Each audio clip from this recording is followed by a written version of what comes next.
নমস্কার বন্ধুরা, জ্যোৎস্নার ইতিকথায় আরেকটি নতুন পর্বে তোমাদের সকলকে স্বাগত জানাই। বন্ধুরা, দুর্গাপুজো শুরু হতে আর মাত্র কয়েকটা দিন। তার আগে বাড়ি থেকে কয়েকটা জিনিস সরিয়ে ফেলা খুব দরকার, তা না হলে দেবী দুর্গা যে রাগ করবে। তাই আজকের পর্বে আমরা জেনে নেব যে মা দুর্গা পুজো আসার আগে বাড়ি থেকে কোন কোন জিনিস আমরা সরাবো।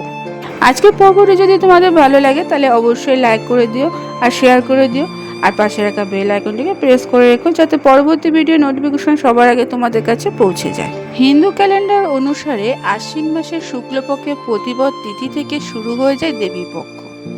এই বছর ৩রা অক্টোবর বৃহস্পতিবার থেকে শুরু হচ্ছে দেবীপক্ষ। তারপরেই ৯ই অক্টোবর মহাষষ্ঠী, দেবীর বোধন।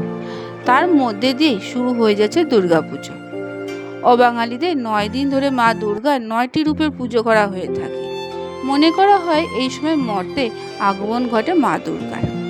তাই এই দুর্গাপুজোর আগে আমাদের জেনে নেওয়া দরকার যে বাড়ি থেকে কোন কোন জিনিস সরানো দরকার। প্রথমে বলি ভাঙা মূর্তি। ধর্মীয় বিশ্বাস অনুসারে কোনো দেবতার ভাঙা মূর্তি যদি বাড়িতে থাকে তাহলে সেটা রাখা অশুভ। তাই কোনো মূর্তি ভেঙে গেলে তার সঙ্গে সঙ্গে বাড়ি থেকে সরিয়ে ফেলা দরকার।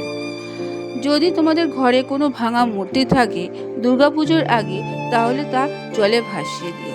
তবে যেখানে সেখানে ঠাকুরের মূর্তি ভুলেও ফেলবে না। এই সব মূর্তি জলে ভাসিয়ে দেওয়াটাই ভালো।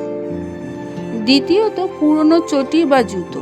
যে কোনো জুতো বা চটি তোমাদের ব্যবহার করবে না বা তোমরা ব্যবহার করবে না, সেইগুলো বাড়ি থেকে সরিয়ে ফেলাটাই ভালো, জমিয়ে না রেখে। এর থেকে নেগেটিভ এনার্জি সৃষ্টি হয়।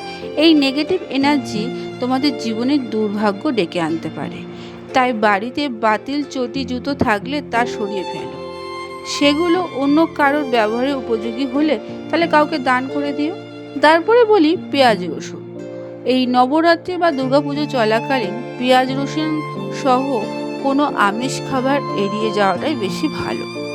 এই সময় বাড়িতে পেঁয়াজ রসুন বা অন্য কোনো আমিষ খাবার রাখবে না। এই সময় পুরোপুরি সাত্ত্বিক আহার করাটাই খুবই ভালো। তারপরে বলি বন্ধ ঘড়ি। যদি তোমাদের বাড়িতে কোনো বন্ধ ঘড়ি থাকে তাহলে সেই ঘড়িটি লক্ষণ অশুভ। তাই ভুলেও বাড়িতে বন্ধ ঘড়ি রাখবে না।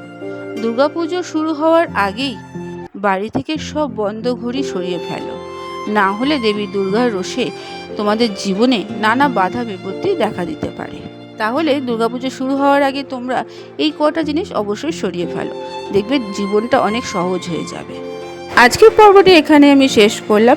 এতক্ষণ আমার চ্যানেলটির পাশে থাকার জন্য এবং ভিডিওটি দেখার জন্য তোমাদেরকে অসংখ্য ধন্যবাদ।